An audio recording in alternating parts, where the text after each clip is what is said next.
Alright, so in this video we're going to do another volume example here. We're given the problem the region enclosed by the x-axis, the line x equals 3, and the curve y equals the square root of x. We're going to rotate it about the x-axis, and we want to calculate or find the volume of the solid that's generated. So again, before starting this problem, or before just jumping into it, I highly recommend sketching a picture of what you have so that you can kind of visualize what they want you to find. So I'm going to graph this y equals square root of x function. So I know that y equals square root of x looks something like this. So here's my y-axis, and let me go ahead and just sketch my x-axis here. So something like that.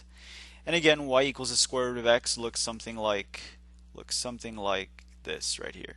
So there's my function y equals the square root of x. And so what they want us to do is they want us to rotate this object around the x-axis. But notice that they also give us this other equation, x equals 3. Well, that looks x equals 3. Let's just say this is 3 right here. The line x equals 3 is just a vertical line that goes like that. So it's going to go up and down just like this. And we're going to rotate this curve, y equals the square root of x. They want us to rotate this curve. They want us to rotate it about the x-axis. So we're going to rotate it in this direction here. And if you think about the solid that you would create when you rotate this guy right here, this curve, you would create kind of like almost like a cone, like some type of roundish cone. And let me go ahead and sketch this so that it makes a little bit more sense. But think about rotating this guy around the x-axis. We'd kind of have maybe like a whole figure like this. And again, we're only looking at this shape that we're making when we cross or when we intersect with the line x equals 3. So maybe I should erase some things here. So for example, let me erase this here really quick. So we're not going to need that because we're not going to be extending, right? We're only looking at this area or this region right here. And then let me just go ahead and erase this as well. My eraser's not very efficient here. It takes a while for it to erase. Let's see. So it looks like I'm trapping myself in this area here, in this region.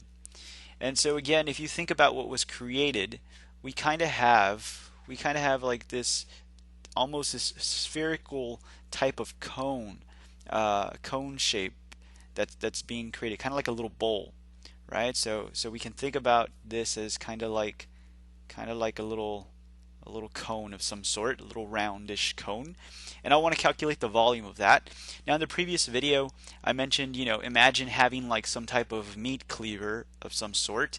And if you have some type of meat cleaver and you want to like just dice it, so let's just do the same thing in this one. We want to dice it or we want to cut it. We want to give it some type of cut. And we want to give some thickness to it. So if I cut like a little section out, notice it's going to look kind of like a cylinder again. So again, let me just go ahead and shape this in. I'm going to call the width of my little cylinder here, or my little disc, I'm going to call that delta x. So again, let me go ahead and pull that outside just like before. So here's my cylinder, or my disc, what I've cut out.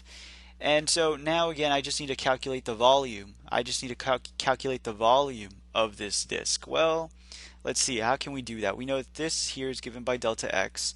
We know that the volume of a disk or a cylinder, right? Because this is just a cylinder. The volume of this disk is going to be given by pi r squared h. That's just the basic formula for volume of a cylinder. But notice that the h here in our case is delta x, right? The height of the cylinder is delta x. So I can replace this with pi r squared, and instead of h, I can replace this with delta x. Well, that's really great because now we're kind of including these variables here that we have in our problem. The only problem that I see is that we have r squared. We have two variables here. I have r and I have a delta x. I'd like to rewrite the radius in terms of x so that this whole function right here is in terms of one variable. And so now let me go back to my picture and think about the radius here for a second. So if I think about the radius, remember the radius is from the center to any corner. I'm just going to work my way up here. So this here in orange, this is my radius. So let me go back to my original drawing here. That means that from here to here, that's my radius right there. Well, notice it's just the height of the function, right? It's just the height of whatever my function is. Well, I'm going to call that y. Well, notice that it all depends too where I took my slice. For example, what if I just decided to slice it way over here? So what if I decided to make my cylinder way over here, or find my disk way over here? Then my y value would definitely be different. It would be lower. Or you know, the same argument goes, well, what if I took my slice to be way over here? Then again, my y value would be much higher. So again, the y value or the height or the radius is changing. Well, what is it changing with? What's changing with respect to this function? So the radius is going to be whatever this function is at whatever x value. So again, at this x value, you know, we have a different height. So what I'm trying to say is that the radius is just our function. So notice that at any point x on this number line, I can pick this x right here, and I can figure out what my radius will be by just simply plugging it into my function y equals the square root of x. So again, my radius is r equals the square root of x. So I can rewrite this whole thing as pi, and instead of r squared, I can now substitute what r is. So we have the square root of x squared, and then I have this delta x at the very end. So that's a nice formula. I can even clean this up a little bit more by rewriting it. I can have, notice that the square and the square root are going to cancel each other out, so that'll just leave us with pi x delta x. And now what I can do is go ahead and find the actual volume. I can use this idea of finding the volume of one single disk, and now I can find the actual volume of the whole solid that we generated here. And you might be wondering, well, how are we going to do that?